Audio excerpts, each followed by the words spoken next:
नमस्कार प्यारे बच्चों, आशा करता हूँ आप सब अच्छे होंगे। तो चलिए शुरू करते हैं। तो आज हमारे पास इंग्लिश की वर्कशीट आई है और वर्कशीट का नंबर है 133। चलिए आज के वर्कशीट को देखते हैं और इसको करना शुरू करते हैं। तो यहाँ पे बहुत कुछ लिखा है, इसको हम पहले पढ़ेंगे। शुरू करते हैं पढ़ना। Good morning lovely children, you know a wise person once said a story can teach us many lessons about life.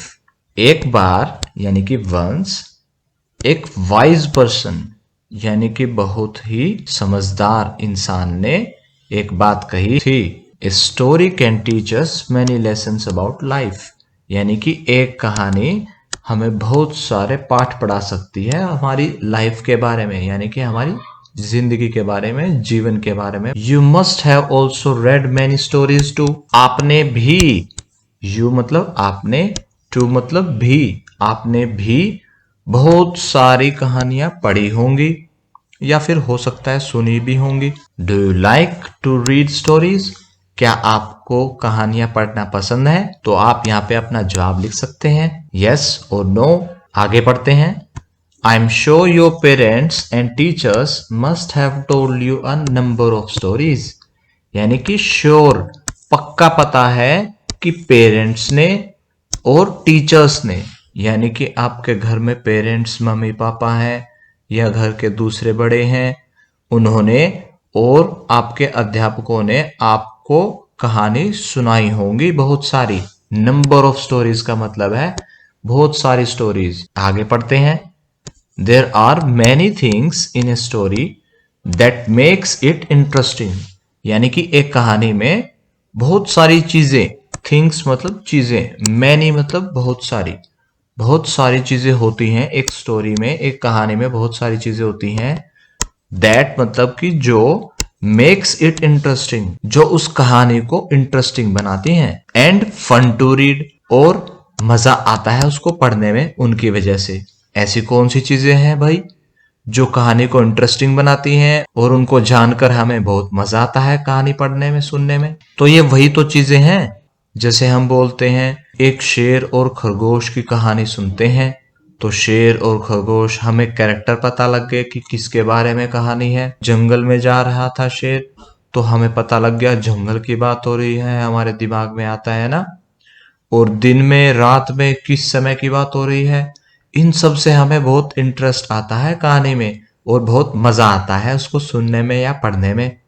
तो इन्हीं सब चीजों को, या तो हम किसी का नाम बता रहे हैं या हम ये बता रहे हैं कहानी में कि हम कौन सी जगह की बात कर रहे हैं, कौन से समय की बात कर रहे हैं, रात दिन की बात कर रहे हैं, या फिर शेर के सामने, खरगोश के सामने, या फिर हमारी कहानी में जो भी कैरेक्टर है। जैसे हमने एक कहानी पढ़ी थी नेहाज अलार्म क्लॉक, उसमें कैरेक्टर यानी कि जो हमारे मेन कैरेक्टर था उसका नाम क्या था, नेहा। उसकी क्या प्रॉब्लम है, उसका क्या सॉल्यूशन है, ये सब हम स्टोरी में पढ़ते हैं।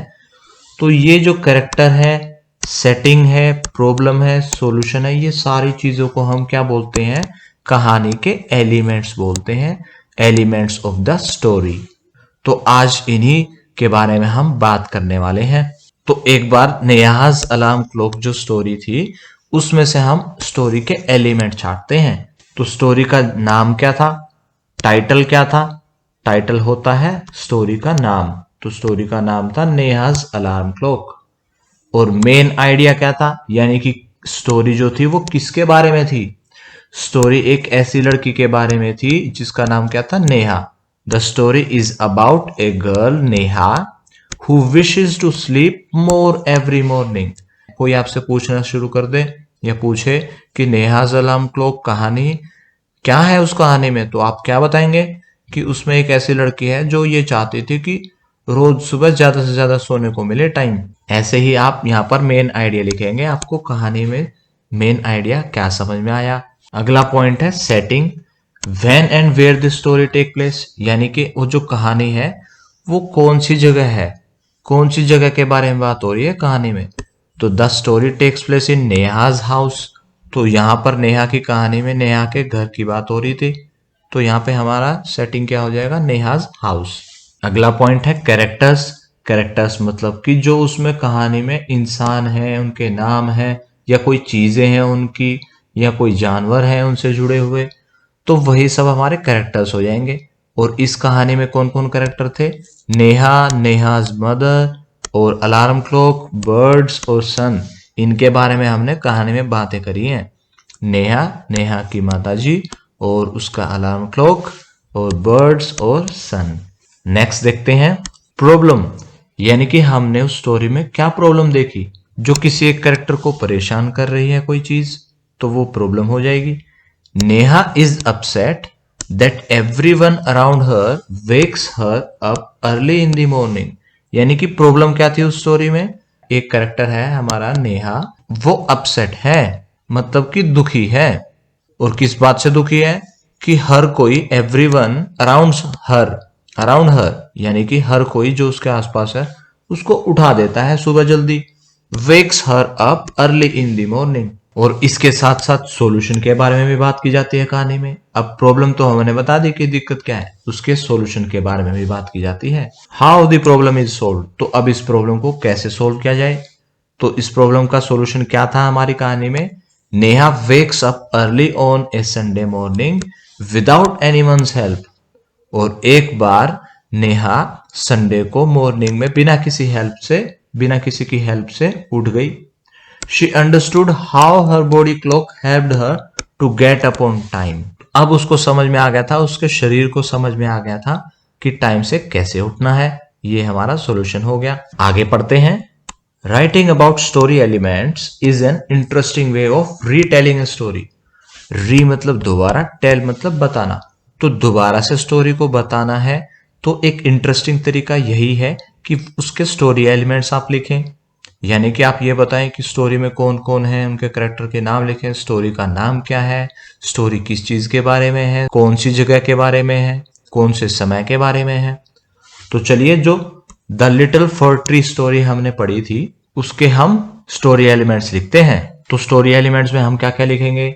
जैसे हम मेन आइडिया लिख सकते हैं, उसके कैरेक्टर्स लिख सकते हैं, सेटिंग लिख सकते हैं कि कौन सी जगह है, कौन सी जगह की बात की गई है स्टोरी में, प्रॉब्लम लिख सकते हैं और उसका सॉल्यूशन लिख सकते हैं। तो जो मेन आइडिया है यहाँ पे हमें आंसर दिया हुआ है। कहानी से हमें क्या मेन आइडिया मिल रहा है? We should be happy with what we have. आप अपनी वर्कशीट में पढ़ सकते हैं इसको। We should be happy with what we have, यानी कि हमारे पास जो चीजें हैं, जो कुछ हमारे पास है, उनसे हमें खुश होना चाहिए। ये हमारी स्टोरी हमें बताना चाहती है। मेन आइडिया ये है स्टोरी का। उसके बाद हमें क्या लिखना है? कैरेक्टर्स लिखने हैं, यानी कि हमारी स्टोरी में कौन कौन कैरेक्टर्स थे। हमारी स्टोरी में हमने देखा जो फर ट्री था, एक तो वो कैरेक्टर है, तो हम लिखेंगे पहला कैरेक्टर फर ट्री। उसके साथ साथ मैजिशियन हमने देखा, ध्यान है हमें मैजिशियन, तो उसने अपना नाम भी बताया था, शेटी, तो वो कैरेक्टर हो गया एक हमारा। ऐसे ही सेटिंग क्या लिखेंगे हम? सेटिंग कहां पर है? एक गार्डन है, गार्डन में फर ट्री है, तो सेटिंग हमारा गार्डन हो जाएगा। और प्रॉब्लम क्या है? प्रॉब्लम क्या थी? प्रॉब्लम है हमारा जो फर ट्री है वह अपसेट है। किस बात से अपसेट है? कि उसके ऊपर कोई बर्ड नेस्ट नहीं बनाता, यानी कि घोंसला नहीं बनाता। क्यों? क्योंकि उसकी लीव्स ही ऐसी हैं, नुकीली। और उसका सॉल्यूशन क्या है? सॉल्यूशन यही आया कि फर ट्री को समझ में आ गया कि वह जैसा भी है बहुत अच्छा है। तो हम क्या लिखेंगे? कैरेक्टर्स में लिखेंगे फर ट्री और शेटी मैजिशियन, और साथ साथ सेटिंग में लिखेंगे हम गार्डन। और हमारा प्रॉब्लम क्या हो जाएगा? The fir tree was not happy with his leaves because no bird could make nest on it. कोई भी बर्ड घोंसला नहीं बना पा रहा था, इसलिए फर ट्री अपनी लीव्स से अनहैप्पी था। और उसका सॉल्यूशन क्या निकला स्टोरी में? The fir tree realised that he should be happy how he was, यानी कि फर ट्री को समझ में आ गया था। ऐसी बहुत सारी चीजें हुई उसके साथ जिससे उसको समझ में आया कि वह जैसा भी था बहुत अच्छा था। आज की क्लास यहीं ख़त्म होती है। अगर आपके कुछ डाउट्स अभी भी बाकी हैं तो आप कमेंट सेक्शन में पूछ सकते हैं। कल फिर मिलेंगे, कुछ नया सीखेंगे। तब तक के लिए धन्यवाद। जय हिंद।